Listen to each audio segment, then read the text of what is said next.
Okay, here we are. But we actually have to do our stupid thing at the beginning. It's your So that's stupid what this is. We're doing a stupid thing right now at the beginning, saying hello. This is our next update. Hello, everybody. What we decided to do today is to tell a story of sorts, and it has to do with something I told you about at the last update we did about something we were going to do relative to this retreat. Let me start with this. The focus of TTR from the very beginning, when we formed this nonprofit and I left TTR, I left Open Door, was to have a focus on pastors and particularly helping pastors and leaders in a ministry context that I knew was difficult to navigate, to stay in it for the long haul. And by it, you probably heard me say this, by it I don't mean the ministry, I mean the faith. And by faith I don't mean orthodox, I mean helping men and women be full of hope and faith in God for the long haul, regardless how their ministry goes, because sometimes things don't go well in our ministry or career or whatever.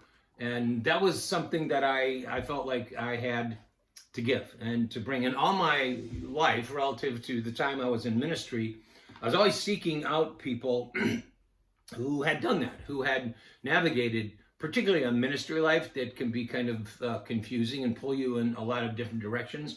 I'm also aware of the fact that we're in a season right now that is extremely difficult for pastors. High percentages of pastors, just got a Barna study here on my desk, are either leaving ministry or wanting very much to kind of unsettled relative to their ability to stay in it. And in this case, it is the ministry. But the things that I sought out I was never interested in seminars or conferences that gave you downloads of information about how to get your church bigger or go to the next level. Those were things that we did and cared about, but I was always interested in how in the world am I going to hold it all together? How do I stay a healthy person for the long haul? And one of the people I sought out and developed a relationship with and became a mentor, but also a very good friend of mine, was a guy named Ned Berube. You've heard me mention his name. Ned is a guy who spoke on the last Sunday I had at Open Door. And for 12 years we've been friends, but for the last 3 or 4 in my transition out of Open Door and development of TTR, we've gone away a couple times to do these things we call not so silent retreats. And the not so silent is because Ned comes, he won't shut up, he keeps talking. And obviously, that's not true. But the silent part is we're really there to hear God, hear something from God, lots of time alone. We come back together. It's structured, but not structured. There was an itch to do it recently.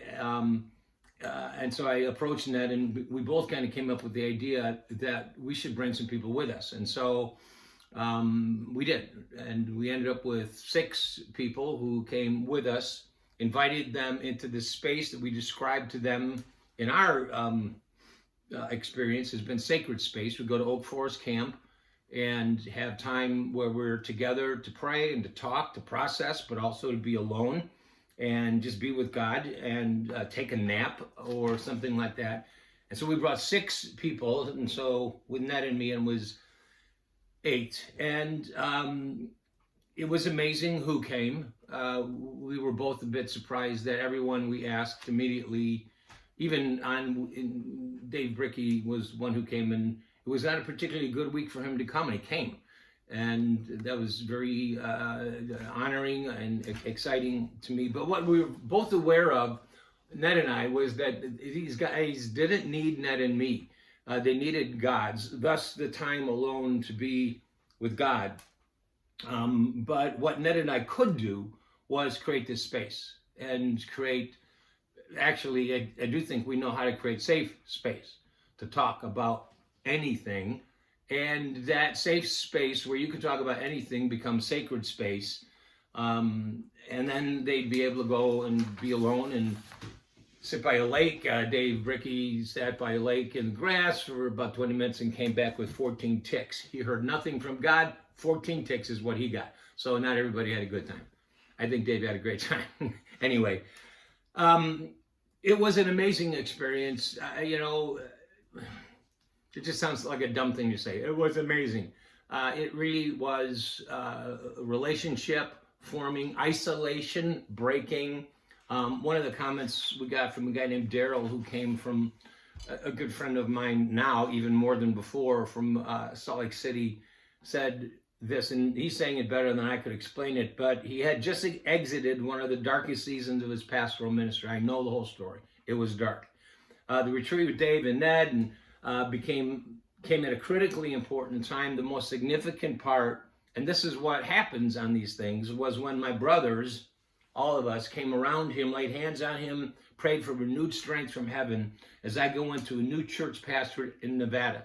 The new church, he's preaching for the first time in this new church this Sunday. It'll be yesterday if this goes up Monday.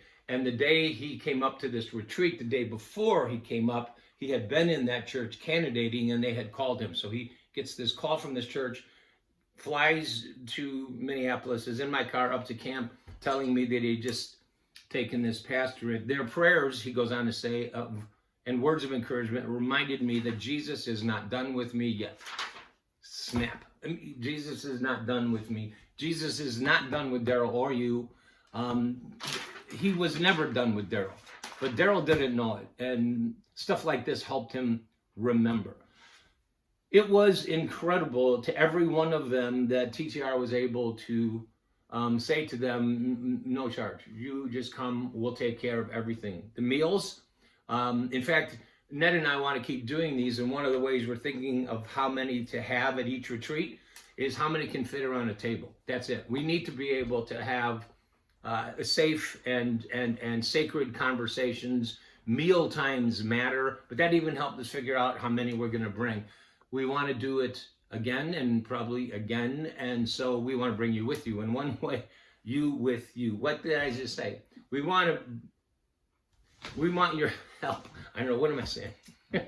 Join us. Join us. Join us. And one way to do it is to give. You have given. I thanked you last time for giving to things you didn't even know what it was. And now this is taking shape in some ways. This cost $3,000 to bring 8 guys to Oak Forest Camp. Ned and I don't make money off of this. It just pays for expenses. And we want to do it again. And then we want to do it again. And even I would ask you to, if there are people that you know, maybe pastors or leaders that you know who are hanging on, not everyone would benefit from something like this. If you gave some people free space to be alone with God, they wouldn't know how to do it. And they wouldn't want to even talk about some of the stuff, but maybe you do know somebody. And so tell us about that.